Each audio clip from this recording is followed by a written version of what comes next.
사무엘하 오늘 우리가 읽은 이 7장 1절부터 9절을 포함해서 17절까지는 하나님이 다윗과 언약을 맺는 내용이고요. 그 후에 18절부터 29절까지는 언약을 맺으신 하나님께 다윗이 감사해서 드리는 기도의 내용으로 이루어져 있습니다.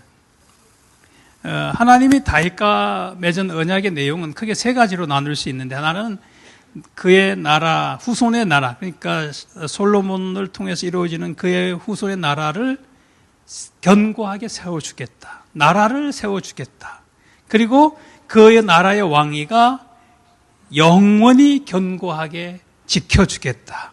그리고 세 번째는 하나님이 그의 하나님이 되고 아버지가 되고 그들은 그 하나님의 아들이 된다라는 언약입니다. 대단히 놀라운 언약이죠. 이것이 영원한 언약이기 때문에 우리가 이 언약을, 다윗 언약은 영원한 언약이다 또는 평화의 언약이다 이렇게 이어서 얘기하기도 하는데요. 근본적으로 이 언약은 뭐냐면 하나님 나라에 대한 언약입니다. 하나님 나라가 뭐냐 했을 때 하나님이 우리의 왕이 되시고 우리는 그분의 백성이 된다. 이게 그러니까 노아, 아브라함, 모세, 다윗을 거쳐서 내려오는 모든 언약의 핵심 내용입니다. 나는 너희의 하나님이 되고 너희는 나의 백성이 된다. 나는 너희의 아버지가 되고 너희는 내 아들이 된다. 라는 언약입니다. 이것은 하나님께서 일방적으로 약속해 주신 거기 때문에 쌍방간의 합의가 아니라 하나님이 일방적으로 이렇게 약속해 주신 거기 때문에 약속이라는 말보다는 언약이라는 말로 설명되고 있습니다. 오늘은 이 언약 자체에 대한 내용을 다룰 건 아니고요. 이렇게 놀라운 언약을 하나님이 다윗과 맺으셨는데 말 그대로 은혜로 해주신 거죠. 그럼 무슨 이유로 이 놀라운 약속을 주셨을까, 언약을 하셨을까 하는데 초점을 맞추고 함께 말씀을 보겠습니다. 2절에 보면 다윗 왕이 이제 선지자 나단에게 이렇게 말합니다. 나는 백향목 궁에 살거늘 하나님의 궤는 휘장 가운데 있도다. 이스라엘의 왕이 된 다윗은 백향목으로 왕궁을 짓고 거기에서 살았습니다. 백향목은 송진 냄새가 매우 향기로워서 백향목, 100가지 향이 난다 이런 의미로 백향목이라고 불립니다. 그래서 에스겔서 31장 3절에 보면 백향목에 대해서 이렇게 설명하고 있어요. 가지가 아름답고 그늘은 숲의 그늘 같으며 키가 크고 꼭대기가 구름에 닿았다. 그 나무 한 그루가 얼마나 멋있는지 백향목의 모습을 그렇게 설명하고 있습니다. 다윗은 이렇게 향기롭고 아름다운 나무로 지은 왕궁에서 살게 됐습니다. 하지만 하나님의 언약궤는 여전히 어디에 있냐 하면 2절 끝에 보면 하나님의 궤는 휘장 가운데 있다 이렇게 말씀합니다. 휘장 그러니까 무슨 멋있는 말처럼 들리는데 그게 아니고 이 천막 가운데, 천막 텐트 속에 있다라는 거예요. 언약궤는 하나님의 임재하심과 그분의 통치와 그분의 주권과 그분의 왕권, 이 모든 것들을 상징하는 것이 언약궤입니다. 그래서 언약궤 위에는 속죄소가 있고 그게 두 그룹이 있어서 하나님의 보좌라고 이제 불려지는 곳이기도 하죠. 이렇게 소중한 언약궤는 짐승의 가죽과 천으로 만든 그 천막 속에 있어요. 근데 다윗 자기는 백향목으로 지은 왕궁에 지금 살고 있단 말이에요. 다윗이 보기에 이거는 말도 안 되는 상황이다라고 생각한 거예요. 그리고 그것을 참아보고 견딜 수가 없었던 것이죠. 그래서 선지자 나단에게 말합니다. 나는 백향목 궁에 살거늘 하나님의 궤는 휘장 가운데 있다. 자, 이 말의 속뜻은 뭐냐면 하나님의 성전을 건축하겠다라는 뜻입니다. 그래서 5절에 보면 하나님 이렇게 말씀하시죠. 네가 나를 위해 내가 살 집을 건축하겠느냐. 다윗의 의중을 분명하게 알았던 것이죠. 나단도 이 말을 듣고 이렇게 얘기합니다. 여호와께서 3절에 보면 함께 왕과 함께 계시니 마음에 있는 모든 것을 행하소서. 나단도 지금 다윗이 무엇을 의도하고 한 말인지를 아는 거예요. 하나님이 정확하게 그 마음을 알았어요.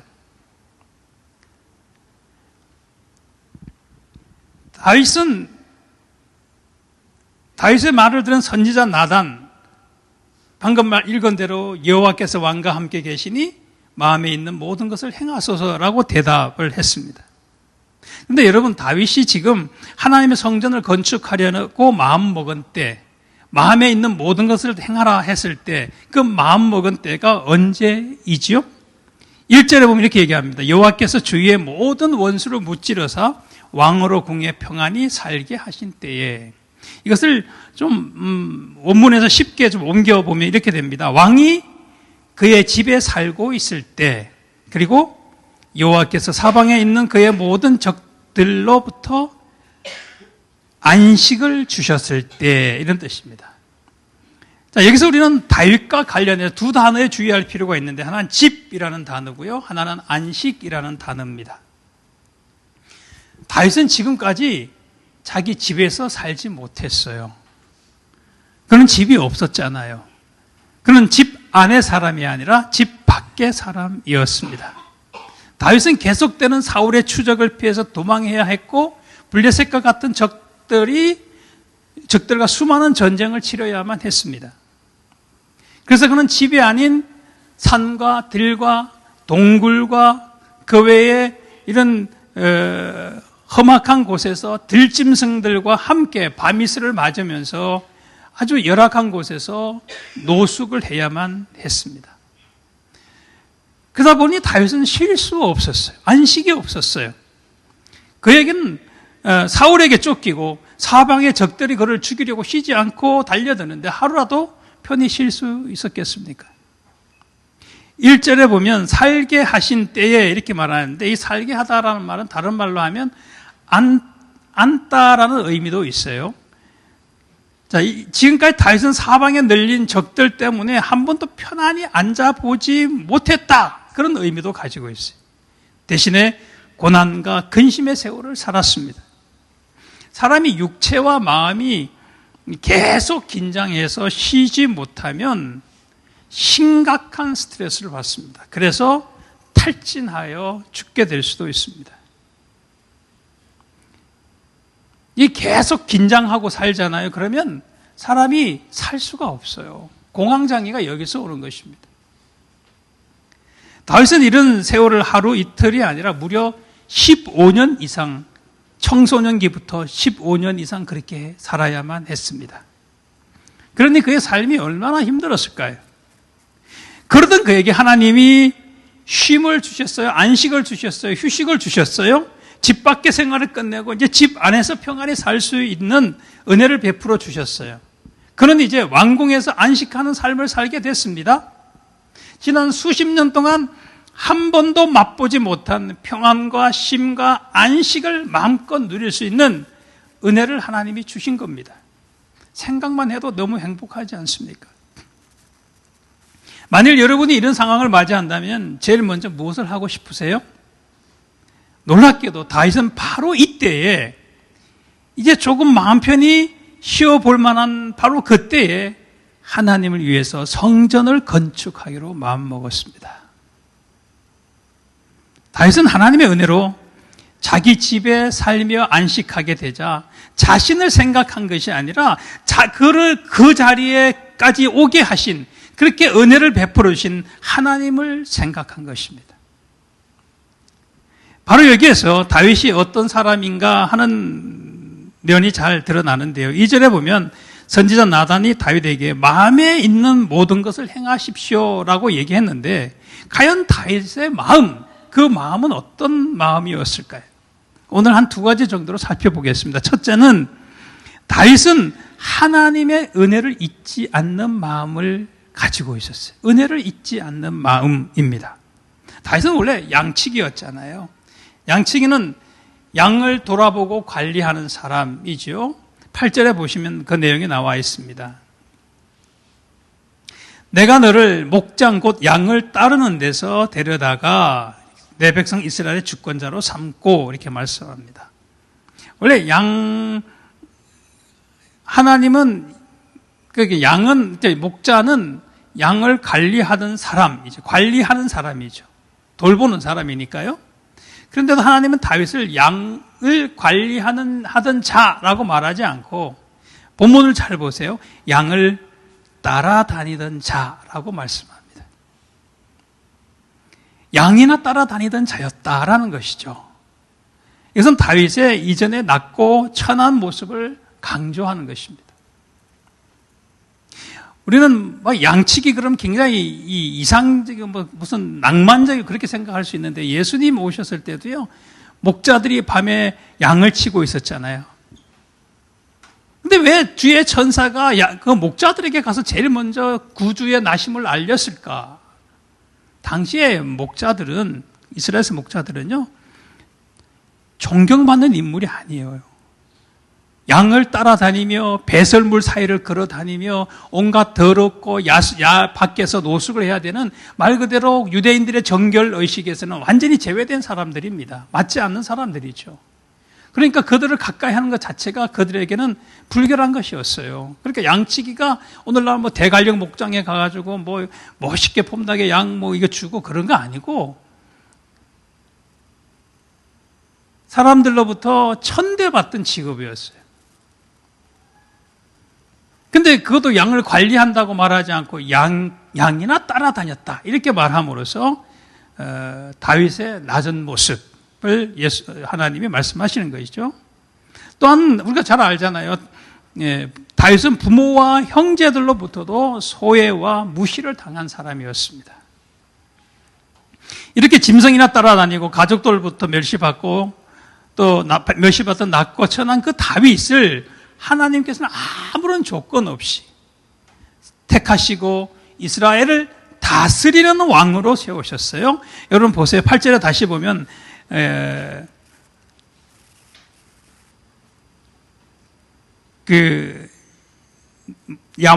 내가 너를 목장 곧 양을 따르는 데에서 데려다가 내 백성 이스라엘의 주권자로 삼았다. 따르던 자와 주권자가 대조되고 있습니다. 양이나 따라다니던 자인데 이제는 이스라엘 백성을 다스리는 자로 세우셨다는 거예요. 얼마나 놀라운 일이 하나님의 은혜로 이루어진 건지 모릅니다. 놀라운 대조예요. 양을 따라다니는 자를 이스라엘을 하나님의 백성을 다스리는 자로 하나님이 세우셨다는 것입니다. 그것도 내 백성 그렇게 얘기함으로써 하나님의 백성을 다스리는 자로 세우셨다는 것이죠. 놀라운 은혜입니다. 또한 다윗은 오랜 세월 동안 사울에게 쫓기고 주변에 많은 적들과 싸우며 살아야 했습니다. 그는 마치 사냥꾼에게 쫓기는 들짐승처럼 거처없이 떠도는 철새처럼 살았습니다. 대적의 창과 화살이 언제 그의 심장을 향해 날아올지 모르는 그런 긴박하고 긴장된 상황에서 도망자의 삶을 오랫동안 살아야만 했습니다. 하지만 하나님은 이러한 다윗과 언제나 함께 하셨다 말씀하지요. 보세요. 9절에 보시면 네가 가는 모든 곳에서 내가 너와 함께 있어 내 모든 원수를 내 앞에서 멸하였다라고 말씀합니다. 네가 가는 모든 곳, 다윗이 산으로 가면 주님 하나님도 산으로 갔고, 다윗이 강으로 가면 하나님도 강으로 갔고, 다윗이 굴로 피하면 하나님도 굴로 들어가셨고, 다윗이 노숙하면 하나님도 노숙하시는 그런 하나님으로 설명되고 있는 거예요. 네가 어디로 가든지 함께 있었다 라고 말씀하고 있습니다. 다윗이 도망자의 삶을 살았기에 하나님도 마치 도망자인 것처럼 그렇게 사셨다라는 것이죠. 그렇게 해서 그를 안전하게 지켜주셨고 모든 원수를 멸하셨다고 말합니다. 9절에 네가 가는 모든 곳에서 내가 너와 함께 있어 내 모든 원수를 내 앞에서 멸하였다. 그리고 하나님은 마침내 다윗을 이스라엘의 왕으로 세우시고 안식을 주셨으며 백향목으로 지은 아름다운 왕궁에서 살도록 은혜를 베푸셨습니다. 그런데 바로 이때에 다윗은 하나님을 위해 성전을 건축하기로 마음먹은 것이죠. 이것은 다윗이 하나님과 하나님의 은혜를 잊지 않고 있다는 증거입니다. 다윗은 그의 마음에서 하나님과 하나님의 은혜를 잊어본 적이 없습니다. 어떤 형편에서도 그는 그의 마음은 하나님을 생각했습니다. 그는 하나님 우선주의자였습니다. 다윗의 마음과 생각을 온통 지배한 분은 오직 한 분, 하나님밖에 없었습니다. 사람마다 차이가 있겠지만 일반적으로 사람은 고난의 때는 하나님을 찾지만 그 고난의 때가 지나고 평안의 때가 오면 하나님을 쉽게 잊어버립니다. 수년간 괴롭혔던 몸의 질병이 완벽하게 낫거나 어려웠던 사업이 회복된다면 무엇을 가장 먼저 하고 싶으신가요? 나의 몸, 이 병 좀 내게 떠나가면, 나 진짜 정말 좋겠다. 그러다 병이 나았어요. 그러면 뭐 하고 싶으세요? 힘들었던 문제가 다 해결되고 나면 무엇을 제일 먼저 하고 싶으신가요? 그동안 먹지 못하고 놀지 못하고 즐기지 못했던 그런 것들을 한꺼번에 보상으로 받듯이 먹고 즐기고 여행하고 싶은 마음도 있을 수 있습니다. 우리가 이걸 보복 여행이라고 부르더라고요. 코로나 때 여행 못 가가지고 코로나 풀리니까 다 한꺼번에 몰려서 여행 가는 보복 여행. 무슨 보복이 그런 보복이 있어요? 문제가 있을 때는 열심히 기도합니다. 그러나 문제가 해결된 후에는 기도를 게을리하고 마음에 하나님을 잊은 채 살기 쉽습니다. 하나님을 잘 찾지 않고 은혜를 잊기 쉽습니다. 불쌍히 여겨달라고 간절히 매달린 10명의 나병 환자가 있었습니다. 예수님이 그들을 긍휼히 여기시고 다 고쳐주셨는데 그들이 가다가 나병이 나은 것을 알고 몇 명이 예수님께 돌아와서 감사하며 예배했어요? 오직 한 명입니다. 나머지 9명은 가족에게로 갔습니다. 그의 직장으로 돌아갔습니다. 그들이 이전에 만났던 사람들에게로 돌아갔습니다. 예수님의 은혜에는 안중에도 없었습니다. 이 마음은 이성 없는 짐승 같은 마음이고요. 참으로 무섭고 비참한 마음입니다. 이런 의미에서 신자에게 고난은 화가 아니라 도리어 복입니다. 고난당하신 것이 내게 복이라 이렇게 고백할 수 있었던 것이죠. 자, 우리는 자나깨나 하나님과 하나님께서 베풀어 주신 은혜를 잊지 않고 살아야 합니다. 무엇보다도 구원해 주신 은혜를 늘 마음에 새기며 살아야지요. 흔히들 구원은 값없이 받는 것이라고 말합니다. 맞습니다. 그러나 그 구원이 값없이 이루어진 것은 절대로 아닙니다. 하나님은 죄인인 우리를 구원하시기 위해서 그의 아들 예수 그리스도의 십자가에 못 박아 죽이는 실로 상상할 수 없을 만큼 어마어마한 값을, 엄청난 값을 치르셨어요. 우리 하나님은 정말 바보 같은 하나님이세요. 정말 어리석은 하나님이세요. 왜요? 쓰레기를 사기 위해서 아들을 내어주셨잖아요. 쓰레기를 사기 위해서 아들을 내어주셨어요. 음식물 찌꺼기 냄새나고 썩어가는 그거 아깝다고 그거 돈 주고 살 사람이 누가 있겠어요? 집에서도 다 빨리빨리 내놓으려고 하는 거죠. 요즘같이 여름철 되면 냄새 더 심해지고 벌레 끼고. 여러분, 우리는 쓰레기보다 더한 자들이었어요.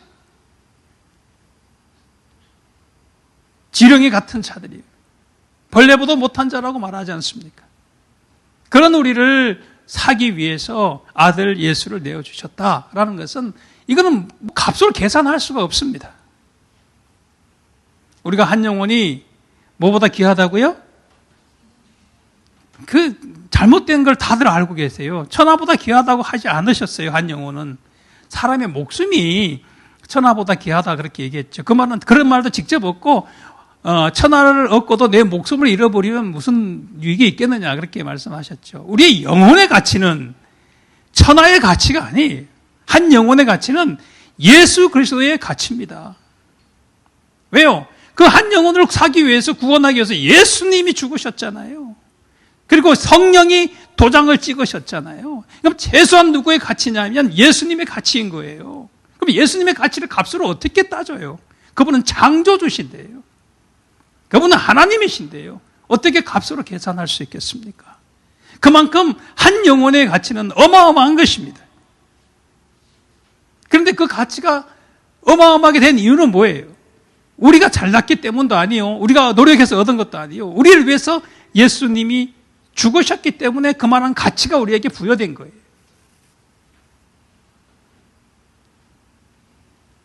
그러므로 우리는 이 은혜를 잊지 않고 구원해 주신 하나님께 늘 감사하며 감격하며 찬양하며 살아가야 합니다. 구원받기 전에 우리는 죄와 사망에 붙들려 참된 안식을 한 번도 누려보지 못했잖아요. 인간은 예수 그리스도 안에서 쉼을 얻기까지는 안식을 누리지 못합니다. 예수 그리스도 안에서 쉼을 얻기까지는 안식을 누리지 못해요. 누가? 인간은 그래요. 누가 한 얘기? 제가 한 얘기 아니에요. 어거스틴이 한 얘기입니다. 유명한 말입니다.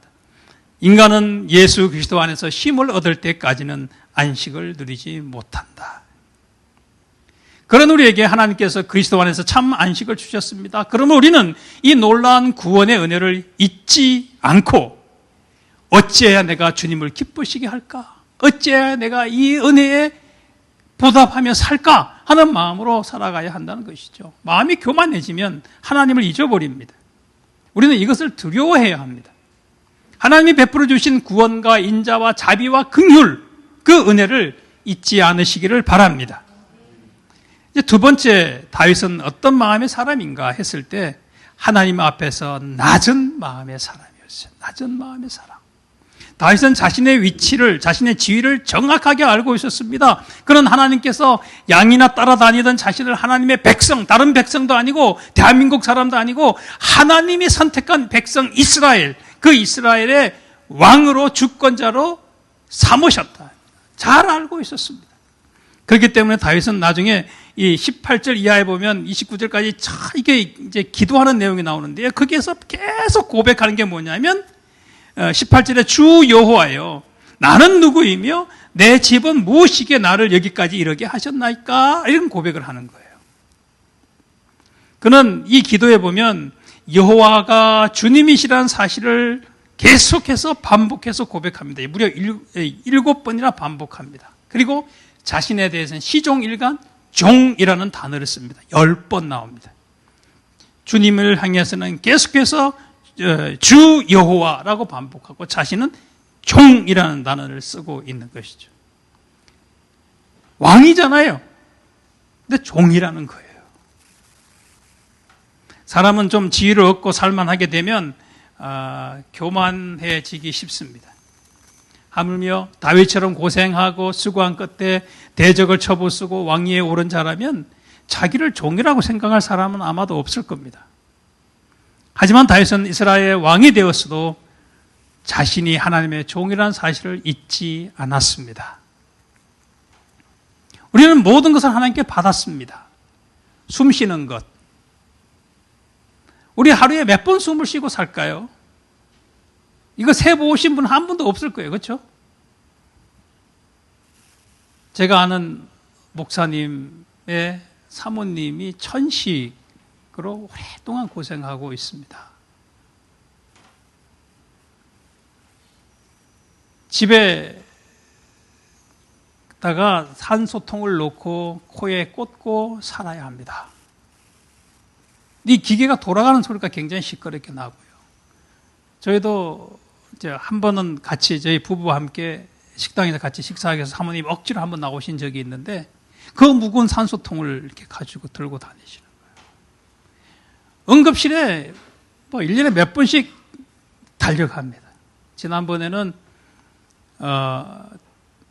이것을 코로나 안 돼가지고 목을 이렇게 절개하고 이렇게 삽관을 했습니다. 그러니까 그게 더 좋대. 그게 더 호흡하기 편해졌대요. 우리는 아무 생각 없이 너무 당연한 것이 어떤 분에게는 한 번이라도 제대로 숨 쉬고 싶은 것이 그것이 간절한 소원이 되고 있다고요. 그런데 우리는 그것에 대해서 감사하며 이게 은혜구나 하는 것을 놓치고 있지는 않은지 모르겠습니다. 2020년 8월 달에 저도 병이 찾아왔어요. 20m를 걸어갈 수가 없었어요. 못 걸어가겠는 거예요. 너무 힘들고 숨을 못 차기 힘들고. 그래서 걸어 다니는 것이 얼마나 은혜인가 그때 알았어요. 그때는 이 밥알 하나를 삼키고 소화시킬 수가 없었어요. 먹을 수가 없었어요. 한 3주 만에 10kg가 빠지는데요. 잠을 잘 수가 없고요. 너무 힘들었어요. 그러니까 이 뭘 먹고 소화시키는 것이 당연한 게 아니고 은혜라는 거예요. 오늘 어떻게 찬양팀이 알고 이 노래를 불러주셨는지, 은혜라는 노래를, 찬양을 불러줬는지, 성령님의 교통이 있었나 보다. 그런 생각을 아까 와서 찬양하면서 생각이 들었어요. 모든 것이 은혜입니다. 당연한 건 하나도 없습니다. 주님은 나한테 언제 은혜 베풀어 주셨어요? 이 생각하시면요, 큰일 납니다. 밥 먹고 이 자리에 앉아 계시는 것도 주님의 은혜입니다. 걸어 다니는 게 주님의 은혜입니다. 제 동기 중에 신학교 다닐 때 꽁차다가 다리 부러져 목발 짚고 다니면서 하는 얘기 그거예요. 한쪽 다리를 못 쓰게 되니 두 발로 걷는 것이 은혜라는 걸 깨닫게 된다. 결혼해서 자녀를 그냥 순풍순풍 놓으면 당연한 거라고 생각하세요? 아니요. 그거 은혜입니다. 정말 은혜입니다. 저는 결혼한 지 34년 됐는데 아이가 없습니다. 앞으로도 없겠죠. 별 노력을 다 해봤습니다. 현관하기를 차례 하고 얼마나 그게 힘들고 복잡한지 몰라요. 이 난임 불임 센터에 가면요, 전부 그런 사람들이 와 있는 거예요. 정말 많습니다. 아이를 결혼해서 아이를 낳는 것 정말 은혜입니다. 자녀들이 태어나서 성장해 가는 것 은혜입니다. 저거 어쩌다가 실수로 나와가지고 이렇게 얘기하지 마세요. 그리고 자녀들이 부모 마음 안 된다고 해서, 마음대로 안 된다고 해서 속상해하지 마세요. 원래 그런 거예요. 자녀를 하나님이 왜 주신 줄 아세요?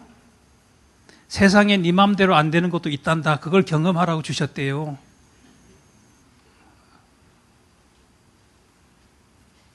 하나님이 키워달라고 위탁한 아이들입니다.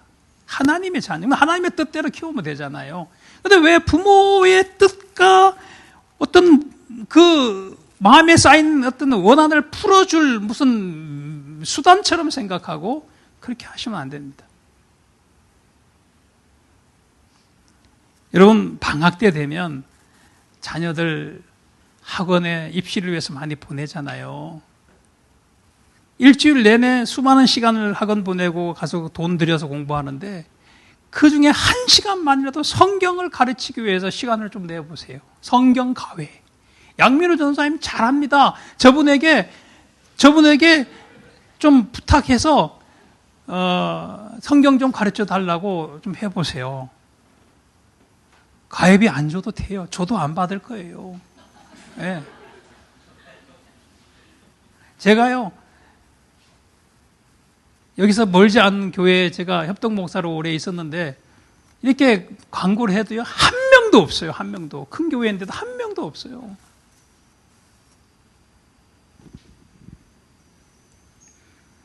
우리가 참 말씀으로 아이들을 키우지 않으면 소망이 없습니다. 하나님의 자녀로 세우지 않으면 소망이 없어요. 은혜를 모르고 사는 세대가 되고 말아요. 그 가게가 은혜를 모르는 가게가 되고 말 겁니다. 그러면 그게 무슨 소망이 있겠습니까? 여러분, 당연한 거 하나도 없습니다. 모든 것이 다 하나님의 은혜입니다. 우리는 하나님 앞에서 늘 자신의 자리를 점검해야 합니다. 우리는 하나님 앞에서 언제나 종이라는 사실을 잊지 말아야 합니다. 그래야 교회 일도 종의 자세로 겸손하게 할 수 있습니다. 교회의 일꾼이어야 하는 사람이 교만해지면 교회의 일감이 됩니다. 일꾼과 일감은 한 글자 차이입니다. 그러나 그 원인은 은혜를 잊어버린 교만한 마음의 그 원인이 됩니다. 우리는 모두 하나님 앞에서 겸손해야 하고 교만한 마음을 경계해야 합니다. 종의 위치를 떠나지 않도록 주의해야 합니다. 그래야 오늘 헌신 예배를 드리는 의미가 있습니다. 여러분, 인간의 죄의 핵심이 무엇인지 아십니까? 인간의 죄의 그 중심의 핵에 무엇이 있는가? 사도 바울이 로마서에서 인간의 죄를 고발하면서 이렇게 말씀했어요. 로마서 1장 28절에 보면 그들이 마음에 하나님 두기를 싫어하며, 마음에 하나님 두기를 싫어하며, 마음의 문제, 마음에 하나님 두기를 싫어하는 것, 이것이 모든 죄의 원인이에요.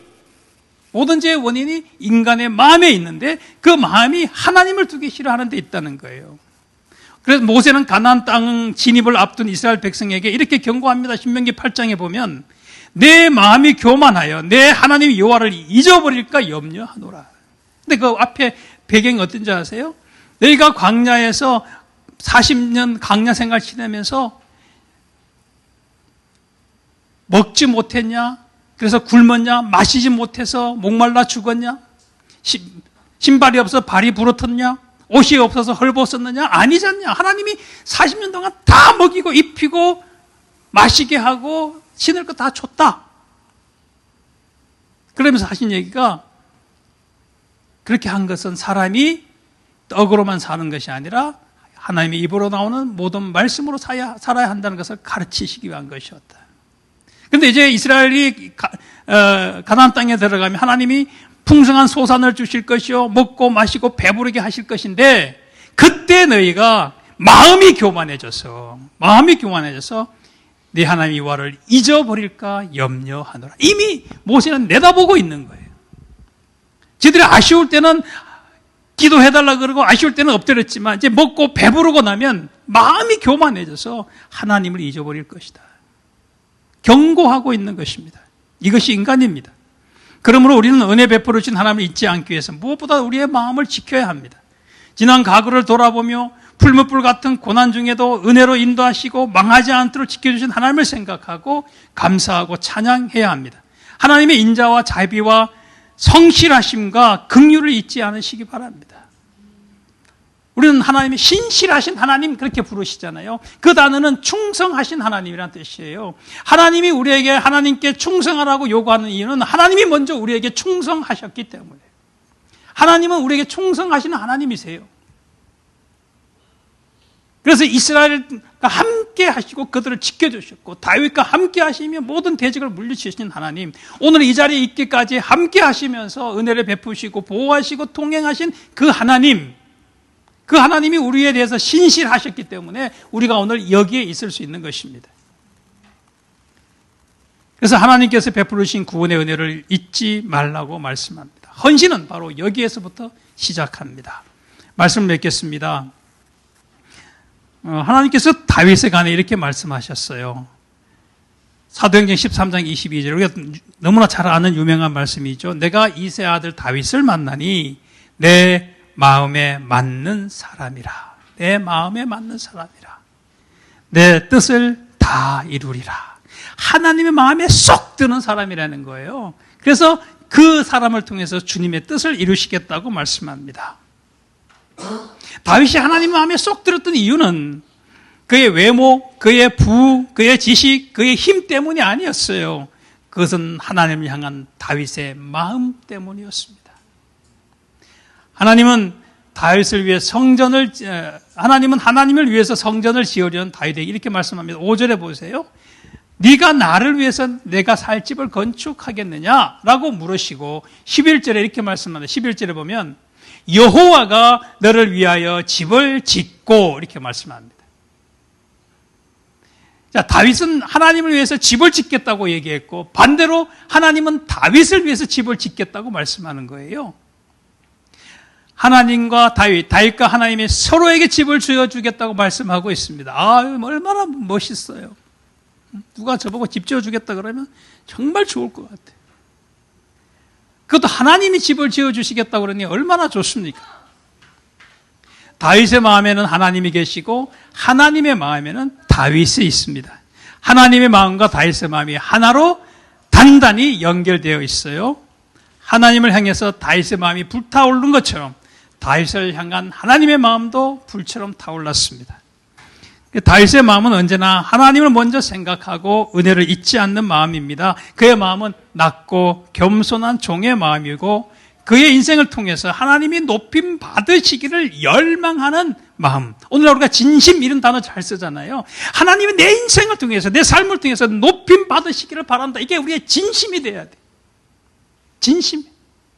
무엇의 진심입니까? 하나님이 나를 통해서 영광 받으시기를 원하시는 것, 높임 받으시기를 열망하는 것이죠. 여러분, 이게 헌신이에요. 이게 바로 헌신입니다. 하나님은 이러한 다윗과 놀랍고도 영원한 언약을 맺으셨고 그를 통해 하나님의 뜻을 이루셨습니다. 오늘 헌신 예배를 드리는 모든 분들도 어떤 형편에서든지 하나님을 먼저 생각하고 하나님의 은혜를 잊지 않으시기를 바랍니다. 그래서 종된 자의 마음으로 하나님을 높임으로써 하나님의 맞는 마음에 맞는 사람이 되시고 하나님의 뜻을 이루는 헌신의 인생이 되시기를 주의 이름으로 축복합니다.